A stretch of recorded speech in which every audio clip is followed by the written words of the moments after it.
ప్రస్తుతం సోషల్ మీడియాలో బాగా వైరల్ అవుతుంది రామ్ పోతినేని గారికి సంబంధించిన వీడియో.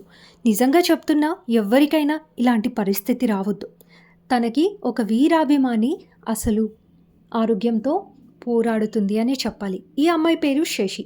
15 ఇయర్స్ ఉన్న ఏజ్‌లో స్కూల్‌కెళ్ళేప్పుడు సడెన్‌గా ఫెయింట్ అయ్యి పడిపోయింది. హాస్పిటల్‌కెళ్ళి చెక్ చేయిస్తే సమ్ అన్‌కండీషనల్ డిసీజ్ అని చెప్పారు. దానికి లక్షల్లో ఖర్చవుతుంది. అయినా తన తల్లి గివ్ అప్ ఇవ్వకుండా అయినంత ఖర్చు పెడుతుంది.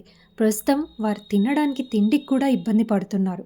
కానీ తన కూతుర్ని బతికించుకోవడానికి రామ్ గారు ఒకసారి మాట్లాడినా ఈ అమ్మాయి నార్మల్ అవుతుందేమో అని సోషల్ మీడియాలో కుదిరినంత మందితో వీడియోస్ పెట్టడం వల్ల రామ్ గారి రెస్పాండ్ అవ్వడమే కాకుండా అమ్మాయితో మాట్లాడి నువ్వు నార్మల్ అవ్వు, నేను కలుస్తానని చెప్పడంతో పాటు తన ఆరోగ్యానికి సంబంధించిన మెడికల్ ఖర్చులు, ఫుడ్‌కి సంబంధించిన ఖర్చులు రామ్ గారు భరిస్తానని చెప్పారు.